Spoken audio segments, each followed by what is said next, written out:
Hello, my name is Joseph Cadott. This is Ill-Informed Opinions. I'm at Longleaf Park, formerly Magnuson Park, in beautiful Wilmington, North Carolina. It's in the 60s, so everybody's wearing jackets for some reason. Oh well, this is the South. So, today we're going to be talking about NFTs and gaming.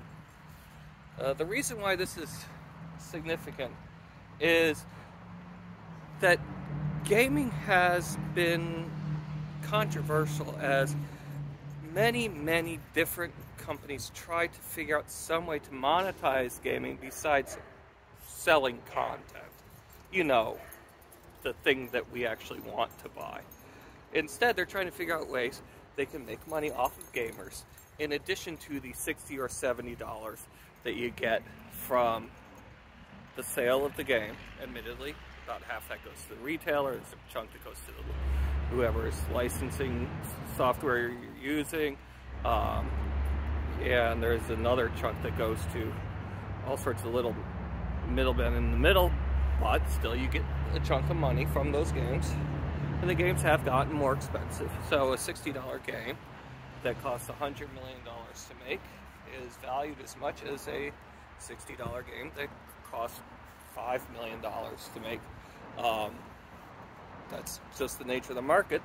That's the price point people have selected, $60 to $70 as their top line.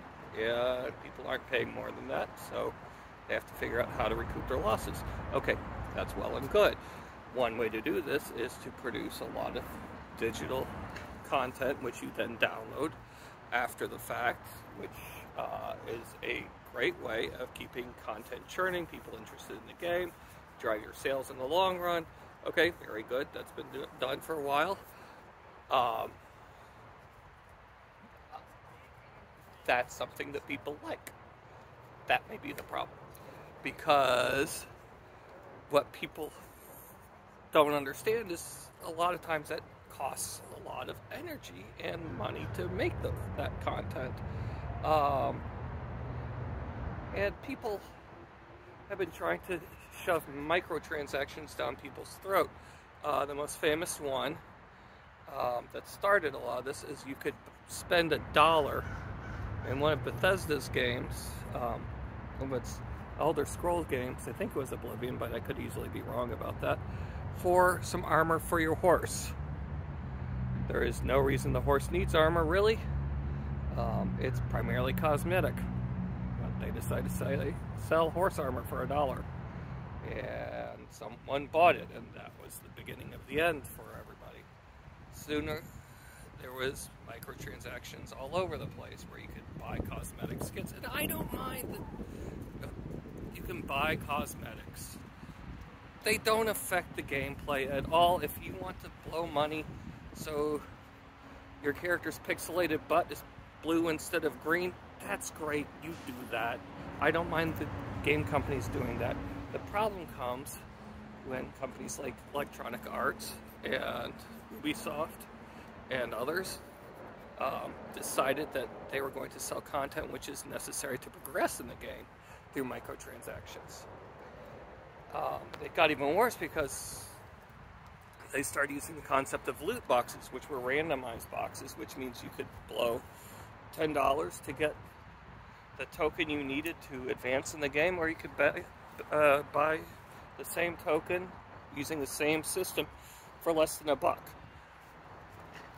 I mean, in some cases it took $50 to $100 to buy what was necessary to advance in Star Wars Battlefield 2, which ended up having EA sued by the European Union for online gambling, and they had to pull that.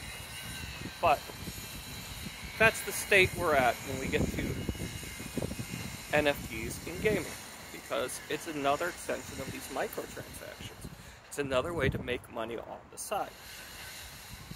Now, companies like Blizzard had been doing this for years and years. What they had was an online marketplace where people who were doing grinding in one game could then, and grinding is to repeatedly doing the same tasks in order to achieve incremental outcomes, or to try and find the right mix of random items in what's called a drop.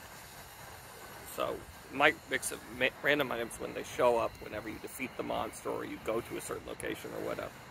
Okay, so Blizzard had this market that they used to sell items between gamers. Okay? I'm not a fan, but that's the free market, and Blizzard's running a market, so it was regulated eventually. And so it worked out pretty well. And this had been going on for years and years, ever since the release of, I believe, Diablo, or Diablo 2, way back when, which was, over a decade, maybe 2 decades ago? I honestly don't know. So, this company named Blizzard, which was since merged with Activision and has come out to have been a horrible place to work if you weren't a white straight male.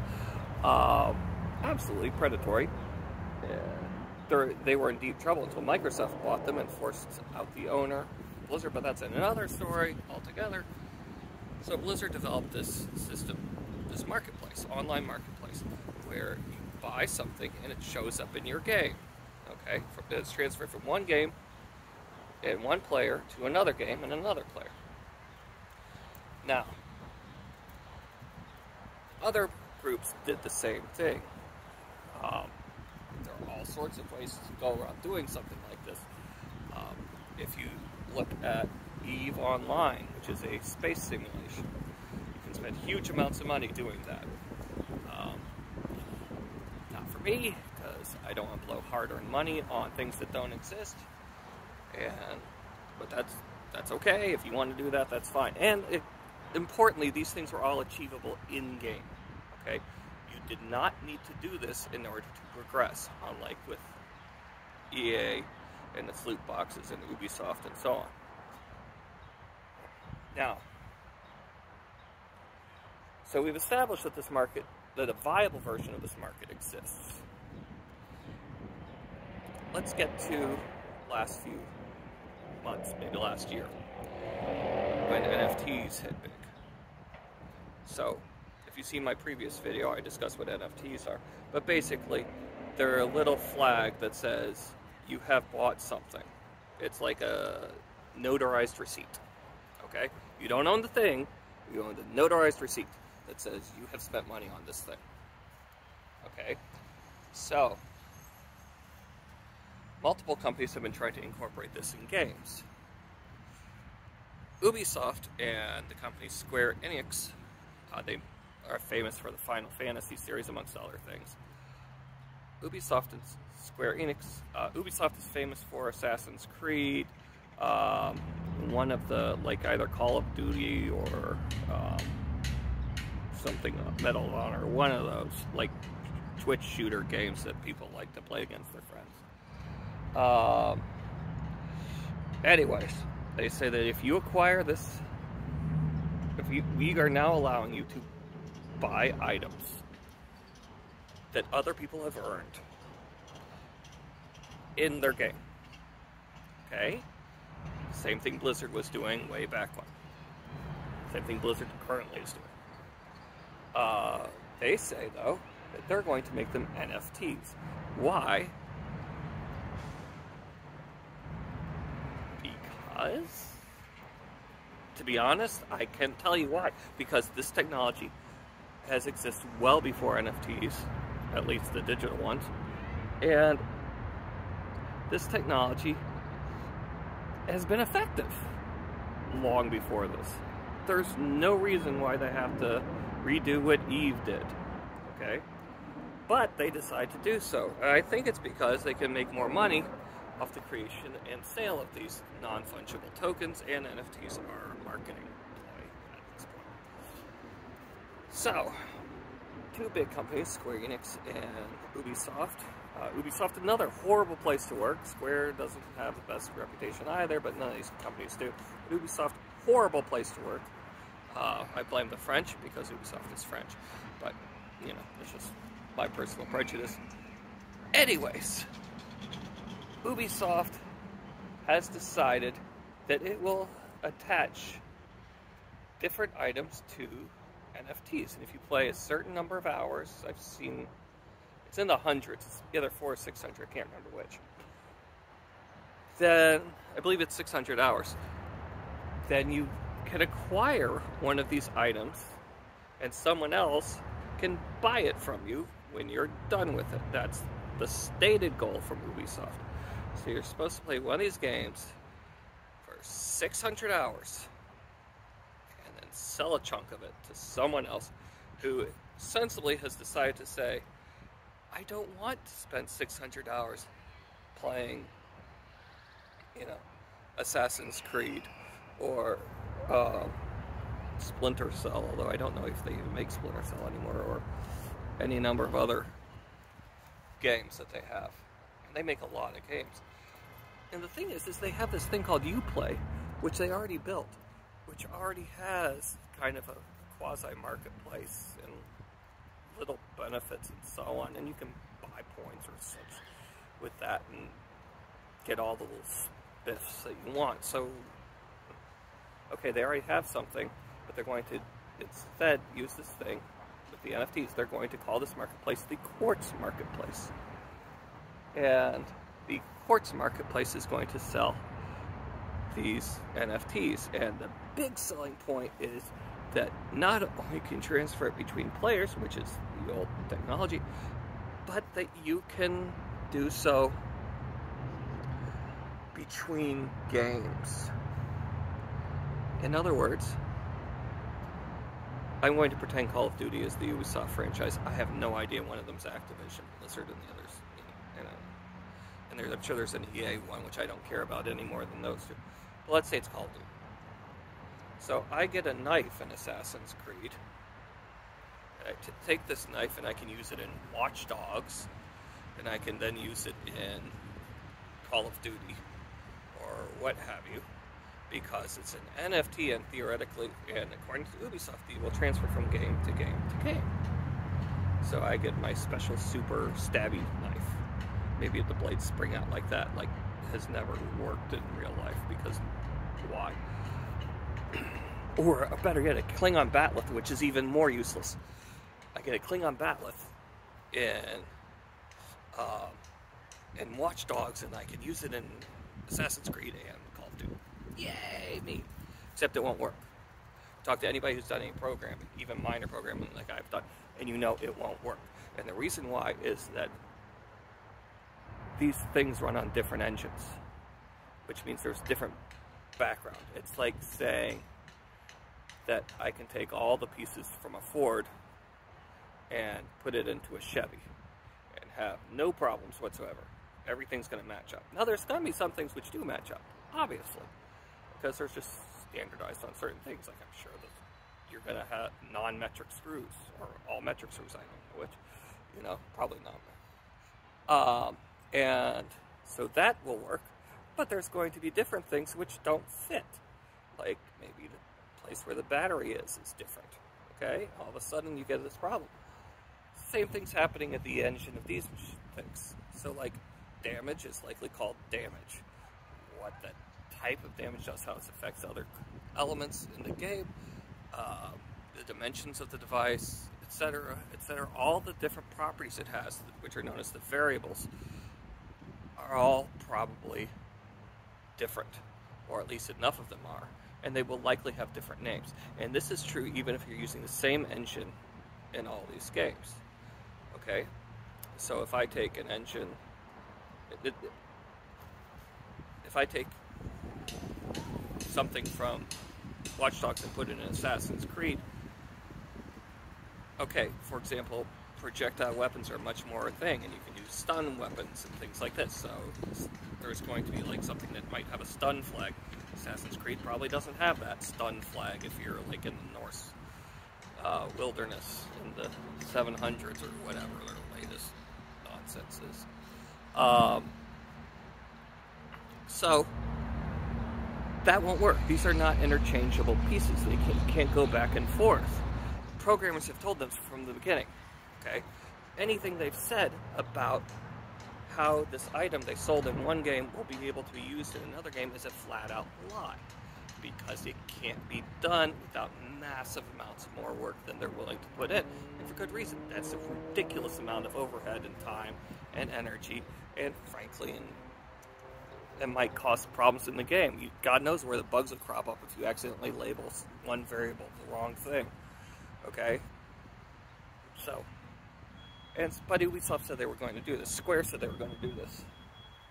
And now that people are not interested in this, Ubisoft has said to the people, or the gamers, their fans, and that they are going to be backing off on this intercompatibility. So the big selling point of this, that I could take my batleth from Call of Duty and use it in Assassin's Creed I don't know how people use that blade in real life anyways, to do whatever, to hang it on the wall in one and hang it on the wall in the other, because that's literally all that sword is good for.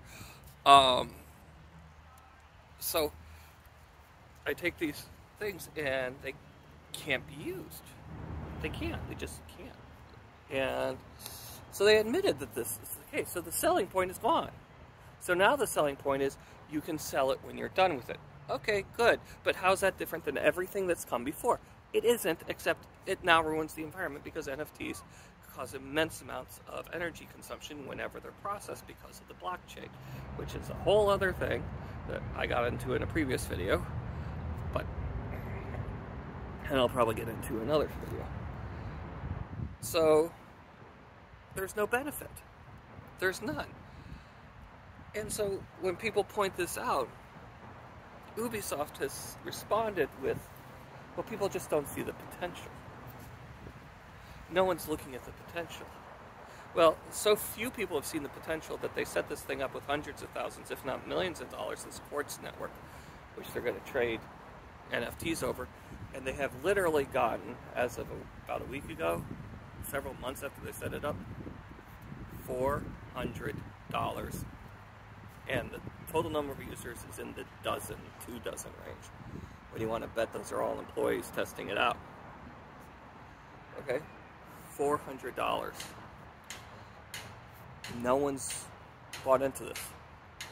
And for good reason. This is one of the few times gamers are on the right side of things, because the technology to do this is older. There's no need to add this extra layer of environmental destroying nonsense, fashionable nonsense. One of the programmers of these called it an exercise in, amongst other things, egoism, which is definitely the case with anything to do with Ubisoft.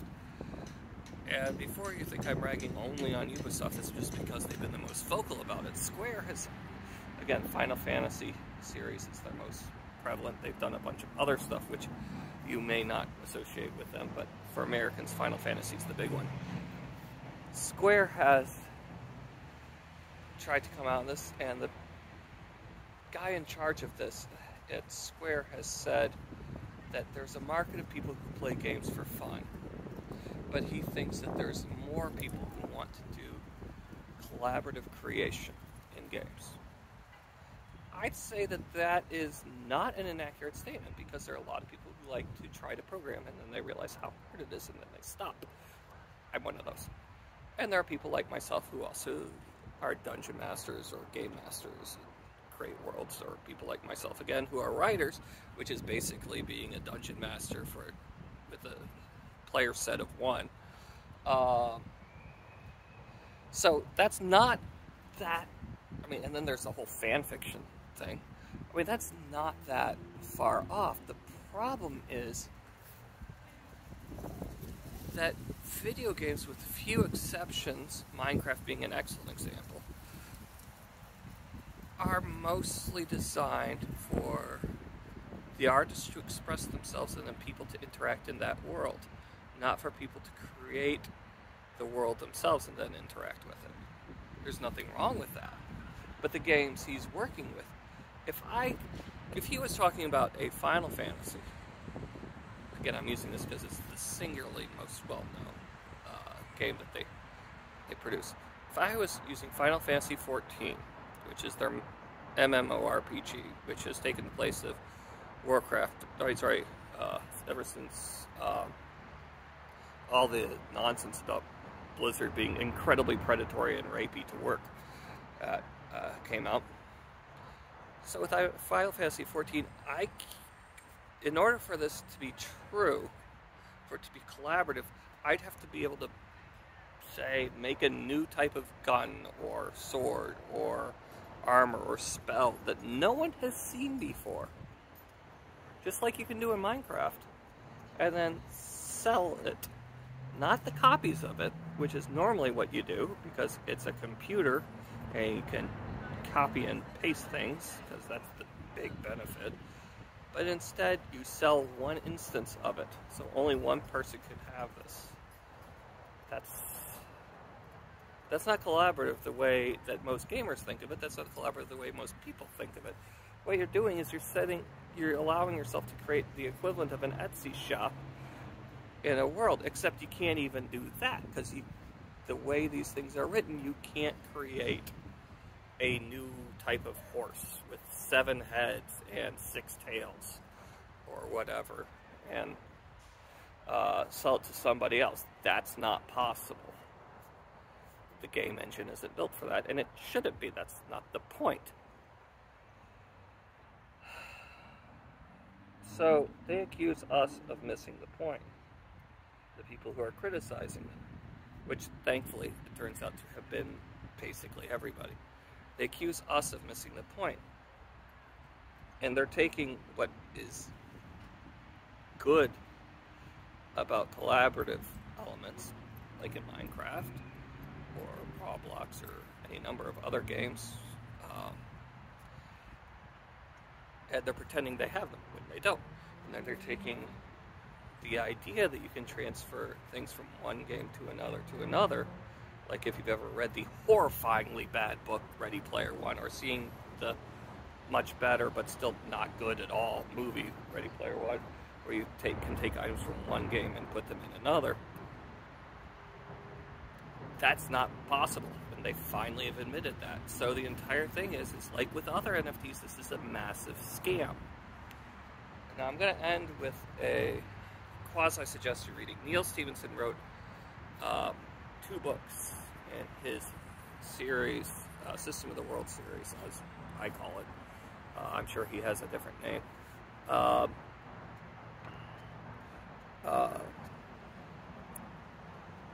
That follow one guy who creates a virtual world MMORPG where people can mine currency, sell it, and make livings off of it. People have been doing this for a while, as Stevenson well knows, and as he points out, but they make it built into the system that there's an actual economy and so on in this, which is designed from the ground up. Now, to someone who's interested in economics like me, that's a very fascinating idea, to have a built-in economy that's emergent rather than prescribed.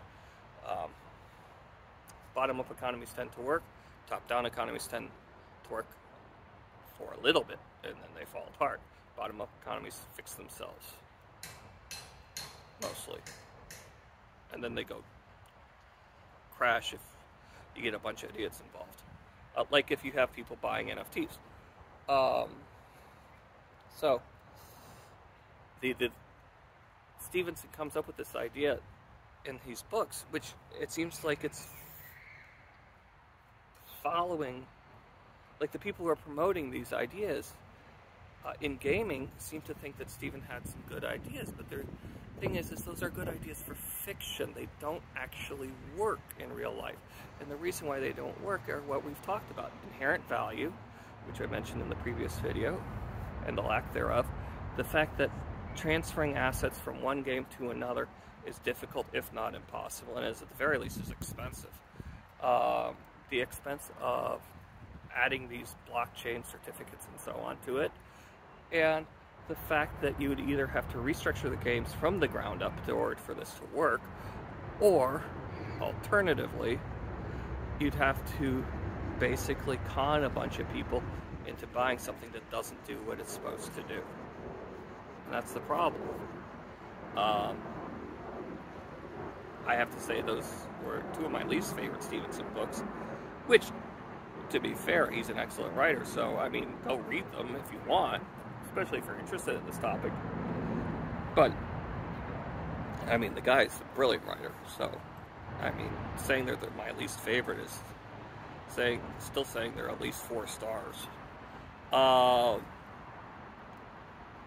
that's where we stand. We're left with an industry which is going to keep on pushing this, I believe, no matter how many failures there are, because there's a desire and it's fashionable. And they think that this will work. I'm Joseph Cadot. Please send me any questions, comments, etc. You can find my work at any bookstore. Just search under my name and you'll see it.